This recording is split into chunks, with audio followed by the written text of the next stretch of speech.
Então, esse sofrimento em Jesus, ele na verdade não é um sofrimento que Jesus tem ensinado para te aproximar de Deus ou te deixar mais espiritual, muito menos. Na verdade, é um sofrimento dominado pela ideia da graça redentora. Então, não é a perspectiva de uma vida eterna feliz, mas sim a felicidade que a gente tem de experimentar e de viver na graça, também no sofrimento. Então a dor, o sofrimento, na verdade, fixam nossos olhos espirituais na obra redentora de Cristo. Por isso que Paulo falou em Corinto que a mensagem da cruz era escândalo para os judeus e loucura para os gregos, porque Deus resolveu salvar as pessoas através da mensagem da cruz. Agora, é importante pensar nos cristãos debaixo do Império Romano. Então a gente tem algumas coisas interessantes. Pelo menos até 70, quando a gente vai entrar na era sombria, que é de 68 a 120, sombria porque a gente não tem nenhum documento circulando para informar sobre a igreja. Então em 120 que vai aparecer o Evangelho de João, provavelmente escrito no final do primeiro século, 99, 98 DC, e um texto de 2 Clemente, onde a discussão já é sobre a pessoa de Cristo. Mas de 68 a 120, a gente não tem mais informação devido à ausência dos apóstolos. Né? Parece que eles morreram, enfim. Então, pelo menos até 70, a gente pode dizer que o que fincou o cristianismo, o evangelho, foram os milagres. Então, existiu muitos movimentos religiosos e o cristianismo precisava de um elemento sobrenatural para se firmar, e os milagres foi esse elemento miraculoso que aconteceu. Mas depois dos milagres, a gente pode dizer que a segunda coisa que fez o cristianismo realmente derrotar todas as filosofias, se tornar algo completamente aceito no Oriente, no Ocidente, foi exatamente a forma como os cristãos lidavam com o sofrimento, lidavam com a morte. Por exemplo, vamos pensar num imperador que não foi tão violento, porque a perseguição do império ela não foi sempre violenta. Ela era violenta e às vezes não era. Então, Diocleciano, por exemplo, foi um imperador que pegou pesado. Marco Aurélio foi um imperador que pegou leve, mas Marco Aurélio dizia assim, não tem como não matar cristão. Eles, por serem cristãos, eles não se submetem a uma série de questões. Eles não participam das festas, não se alistam no exército, não aceitam um templo para colocar o Deus dele. Então são antissociais. Então, na verdade, não se curvam a César. Então, na verdade, não tinha como. Mas é interessante que essa postura dos cristãos em relação ao sofrimento, ela realmente mudou todo o entendimento de sofrimento. Elevou o nível. Então, diante da perseguição romana, os cristãos podiam tomar algumas atitudes, né, para tentar fugir disso. Hoje a gente fala muito em igreja perseguida, mas igreja perseguida é um termo que se refere à pregação do evangelho no local que o Estado proíbe a pregação. Então, lá no Islã, que é a mateocentria.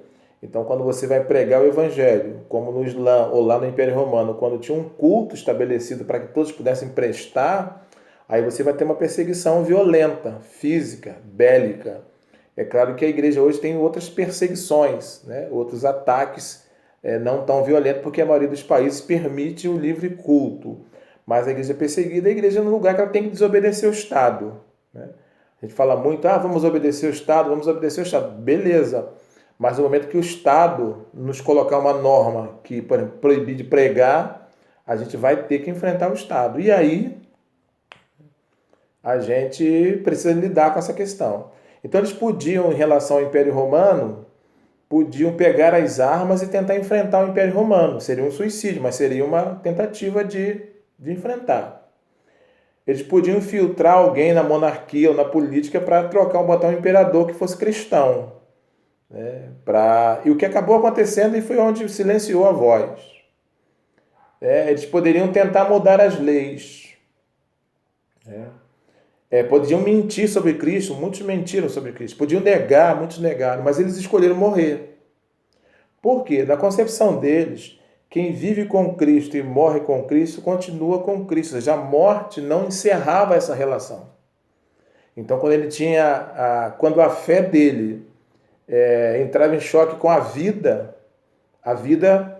ficava para trás. Ou seja, para eles e para Jesus, a fé, a vocação, o ideal é maior do que a vida. E essa postura como eles lidavam com o sofrimento, segundo Cipriano, que é um pai da igreja, não só era um reforçar dos ensinamentos de Jesus, mas eles provavam que a vida, o sofrimento tinha um sentido porque eles viviam isso. Então, quando tinham as pragas, as doenças, eles não fugiam, não como faziam os pagãos. Eles ficavam, cuidavam dos enfermos e enfrentavam a morte de forma serena. Então, eles usavam o sofrimento para provar a superioridade da sua crença. E essa era exatamente a diferença entre o pagão e o cristão. Baseado nisso, tanto Cipriano quanto Agostinho defendiam a tese de que o cristianismo oferecia, a tese de que o cristão sofria e morria melhor. E com isso eles afirmavam que o cristianismo era a filosofia suprema. Eles são apologetas que escreveram tomos teológicos para mostrar que o cristianismo não era aquilo que se acusava sobre ele, mas sim que ele era uma filosofia suprema, né? E então, para os cristãos, o sofrimento, em vez de deixar a fé vulnerável, era um dos motivos para eles abraçarem ainda mais a fé. Isso fez com que todo o conceito de sofrimento, de morte, ficasse no nível inferior. Todo mundo aderiu a essa proposição. Por isso que a gente tem, por exemplo, Pedro falando, para a gente se alegrar por sofrer, mas não sofrer porque é uma pessoa má, mas sofrer por ser cristão. Tiago vai falar, tende motivo de grande gozo passar por várias provações, porque ela produz perseverança. Então a gente tem várias aí no grego que é poikilos, assim, provações multicores, de todas as cores, que ela produz perseverança. Às vezes traduz perseverança ou paciência, a palavra grega é upomoné, ou seja, a provação gera upomoné. Upomoné é mais do que resiliência, né? Upomoné é a capacidade de sobreviver a um ambiente contrário. Então até o Arvib vai dizer que as tentações são enviadas pelo inimigo para estimular o que há de pior em nós. As provações são dadas por Deus para extrair o que há de melhor em nós. E Deus sempre, antes de colocar alguém para executar uma missão, passava pelo teste, pelo fogo, pela provação. Então a visão de sofrimento, de morte que os cristãos tiveram no primeiro, segundo, terceiro século mudou o mundo. E aí apresentou realmente um sofrimento que tinha sentido.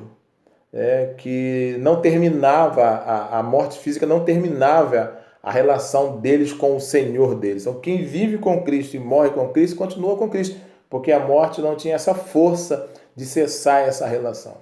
Então, entre a vida e a missão urgia com uma iminência mais contundente.